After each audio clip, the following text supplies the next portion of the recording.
មានពាក្យភាសាអង់គ្លេសមួយឃ្លាគេបាននិយាយថា don't judge a book by a cover បើសិនជាបកជាខ្មែរនៅពាក្យមួយឃ្លានេះគឺមានន័យថាកុំវិតម្លៃសៀវភៅដោយសារកម្រិតរបស់សៀវភៅតែបើសិនជាបកនិយាយជាមួយនឹងមនុស្សវិញគឺមានន័យថាកុំវិតម្លៃមនុស្សដោយសម្បកក្រៅកន្លែងនេះគឺមានន័យតាក់ទងទៅនឹងទាំងការតែងខ្លួនទាំងអាកប្បកិរិយាទាំងពាក្យសម្ដីទាំងការឆ្លើយតបត្រឡប់មកវិញមនុស្សម្នាក់ៗគឺមានបញ្ហានៅខាងក្រៅរបស់គាត់ដែលយើងអត់បានដឹងទេយើងបានដឹងថាតើគាត់មានបញ្ហាអីខ្លះតើបញ្ហានោះធំឬតូចតើសម្រាប់គាត់ធំឬក៏តូចសម្រាប់យើងធំឬក៏តូចយើងអត់ដឹងទេជួនកាលបញ្ហាដែលគេជួបបើសិនជាយើងដឹងរឿងជួនកាលយើងគិតថាអូបញ្ហាប៉ុណ្ណឹងអត់អីទេប៉ុន្តែអ្នកដែលគាត់បានទទួលអារម្មណ៍មិនល្អ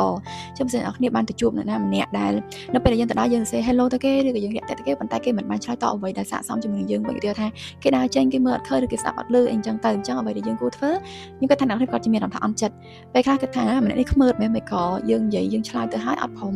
ឆ្លើយតបត្រឡប់មកវិញឬក៏សួស្ដីយើងត្រឡប់មកវិញអញ្ចឹងណាប៉ុន្តែអ្វីដែលយើងត្រូវដឹងថាគេអាចនឹងមានរឿងដែលគេ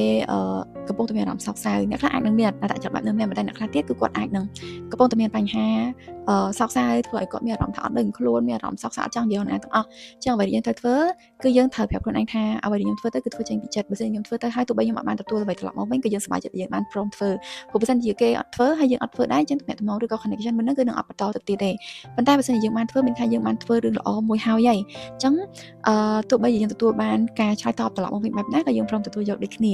សូថាសប្បាយចិត្តក្នុងការធ្វើអ្វីមួយដែលចេញពីចិត្តរបស់យើងបានធ្វើហើយអញ្ចឹងទោះបីទទួលបែបណាក៏យើងយកព្រមទទួលប៉ុន្តែកុំឲ្យយើងមានអារម្មណ៍ស្ដាយក្រោយថាបើសិនជាថ្ងៃណាមួយយើងបានដឹងរឿងគេថាគេមានរឿងអីទៅថ្ងៃនោះគេមិនបានឆ្លើយតបជាមួយយើងហើយយើងប្រកាន់យើងមានអារម្មណ៍ថាយើងក៏មិនចង់ឆ្លើយតបជាមួយគេទៀតដែរអញ្ចឹងមិនធ្វើឲ្យយើងមានអារម្មណ៍ស្ដាយក្រោយនៅថ្ងៃក្រោយ